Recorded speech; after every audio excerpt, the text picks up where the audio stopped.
UPPCL के 603 कर्मचारी हैं और लगातार 38 दिनों से धरना प्रदर्शन कर रहे हैं। इतनी तेज़ धूप होती है, बारिश होती है, हर चीज़ों का सामना करते हैं, लेकिन यहीं राजधानी लखनऊ के इको गार्डन में बने हुए हैं ताकि जो इनकी नौकरी इनसे छीन ली गई वो इनको वापस से दे दिया जाए और इनका समायोजन कर दिया जाए। इसी क्रम में इनकी बात भी ऊर्जा मंत्री से हो चुकी है। उसके बाद भी काफ़ी समय हो गया लेकिन अभी तक कोई निस्तारण नहीं हुआ है। क्या कहेंगे? देखिए, माननीय ऊर्जा मंत्री जी से जब हम लोग खुद चल कर के गए तब तो उनसे वार्ता हुई और वार्ता में उन्होंने सिर्फ और सिर्फ आश्वासन के नाम पर एक कोरा कागज़ साबित होता हुआ दिख रहा है, क्योंकि उन्होंने कहा था कि ठीक है, आपके प्रकरण को संज्ञान में है और इस पे जो भी उचित कार्यवाही होगी हम लोग करेंगे। हम लोगों के प्रतिनिधियों को भेजा भी था चेयरमैन सर के पास, लेकिन हम कह रहे हैं कि जब चेयरमैन साहब और उत्तर प्रदेश पावर कॉरपोरेशन के गैर जिम्मेदार अधिकारियों की गलती आज हम भोग रहे हैं और उन्होंने दोबारा गलती करते हुए हमारे समायोजन के आदेश को ठेंगा दिखाते हुए यह आदेश पारित कर दिया कि आपको एक अवसर फ्रेश मानसिकता के लड़कों के साथ पूरे प्रदेश की जो भी वैकेंसी निकलेगी उसमें एक अवसर प्रदान किया जाएगा, वो भी उन लड़कों को जो अधिकतम आयु सीमा पार कर चुके हैं। तो वो गलती पे गलती करे जा रहे हैं और फिर उन्हीं से जो है हमारे काम की अपेक्षा की जा रही है। तो ये हमें पूरा विश्वास है कि कॉरपोरेशन हमारे साथ कोई भी न्यायप्रिय समझौता नहीं करना चाहता है। तो इस संबंध में मैं माननीय ऊर्जा मंत्री जी से एक बार आपके चैनल के माध्यम से फिर निवेदन करना चाह रहा हूं कि माननीय ऊर्जा मंत्री जी माननीय मुख्यमंत्री जी से वार्ता करके इस मामले को सरकार के समक्ष प्रस्तुत करते हुए और हम निर्देश कर्मचारियों को न्याय देने का काम करें और कैबिनेट से प्रस्ताव ये लाए कि हमारा जो है विभागीय रिक्तियों में समायोजन किया जा सके।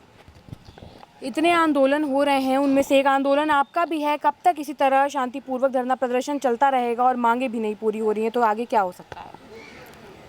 देखिए, मैं नेपाल सिंह गाज़ियाबाद से और मैं आपके चैनल के माध्यम से माननीय मुख्यमंत्री जी और माननीय ऊर्जा मंत्री जी को अवगत कराना चाहता हूं कि हमारा धरना तब तक चलता रहेगा जब तक हमारी मांगें पूर्ण नहीं होंगी।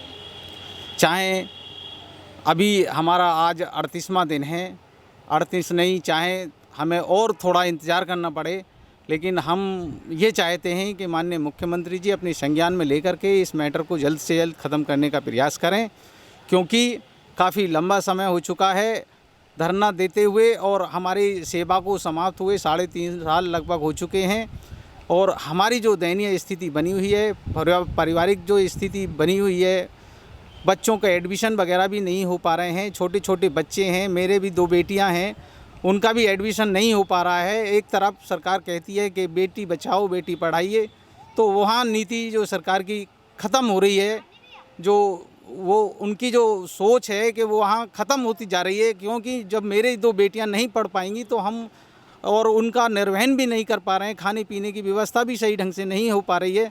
तो बताइए कैसे बेटी बचाओ, कैसे बेटी पढ़ाओ का जो नारा दिया है सरकार ने, वो कैसे पूर्ण हो पाएगा? तो मैं सरकार से बार बार निवेदन यही करूँगा कि जो है मतलब इस प्रकरण को संज्ञान में ले करके जो है हमारी इस समायोजन का जो मार्ग है उसको सुमंग करें और हमें समायोजित करें। जो आश्वासन आप लोगों को दिया गया है, उस आश्वासन से कितनी उम्मीद है? क्या लगता है कि आपकी जो मांगे हैं वो पूरी हो ही जाएंगी? देखिए, आश्वासन पे पूरा भरोसा है और आश्वासन के कारण ही हम लोग यहाँ पे बैठे हुए हैं। अगर आश्वासन ना होता तो आज हम यहाँ बैठते नहीं। दूसरे नंबर ये कहना चाहेंगे, जो भी कानून बनाए जाते हैं वो लोगों को बेनिफिट देने के लिए बनाए जाते हैं और ये इस तरीके का कानून पारित कर रहे हैं इस समय जो हमारे पे लागू भी नहीं होता किसी तरीके से भी। हमारे कुछ लोगों पे ही लागू होता है, मान लीजिए 1% पे लोगों पे ही लागू होता है, बाकी किसी पे कोई लागू नहीं होता है। और जो बात ये कहना चाह रहे हैं कि अगली भर्ती में आपको ये छूट दी जा रही है, आदमी यहाँ पे जो भी हैंगे उनको 1% को मिल रही है प्रॉफिट, बाकी किसी को नहीं मिल रहा है और बाकी सभी लोग यहाँ पे दोबारा एग्ज़ाम दे करके वो चीज़ें अपने अंदर ही है, वो तो हमारी ही क्वालिटी है कि हम उसको एग्ज़ाम क्लियर करके आगे जॉब ले सकते हैं, वो उनका कोई बेनिफिट नहीं हैगा और हमें नुकसान ही है टोटली उस चीज़ से। और गवर्नमेंट से ये अपील है कि जल्द से जल्द हमारी बातों को सुन लें तो ज़्यादा बेटर रहेगा, नहीं धरना ऐसे ही चलता रहेगा कंटिन्यू और आगे उग्र भी हो सकता है, इसमें हम गारंटी नहीं ले सकते हैं। 2022 में विधानसभा चुनाव होने वाले हैं, तो जिस तरीके से आप लोग लगातार अपनी मांगे रख रहे हैं, आश्वासन भी दे दिया गया है, कार्यवाही नहीं हुई है, तो क्या 2022 पे असर पड़ सकता है चुनाव पे इस चीज़ों का? जी बिल्कुल असर पड़ेगा। अगर हम लोग की नियुक्ति हो जाती है तो हम लोग से जो लोग भी जुड़े हैं, मतलब हम लोग के परिवार से या रिलेशनशिप से या रिलेटिव जो भी हैं, मतलब माननीय मुख्यमंत्री जी और ऊर्जा मंत्री का आभार व्यक्त करेंगे। तो जैसा कि आपने देखा, कर्मचारी मौजूद हैं, लगातार 38 दिनों से धरना प्रदर्शन कर रहे हैं। इनको उम्मीद भी है कि इनकी मांगें जल्द से जल्द पूरी भी हो जाएंगी, लेकिन अगर मांगें पूरी नहीं होती हैं तो आंदोलन और भी उग्र हो सकता है। इसके साथ ही 2022 में विधानसभा चुनाव होने वाले हैं, तो कहीं ना कहीं अगर इनकी मांगें पूरी नहीं हुई तो उसका असर 2022 के विधानसभा चुनाव में भी देखने को मिल सकता है। फिलहाल के लिए इतना ही। कैमरा पर्सन अभय के साथ मैं शिवांगी, JMD खबर, लखनऊ।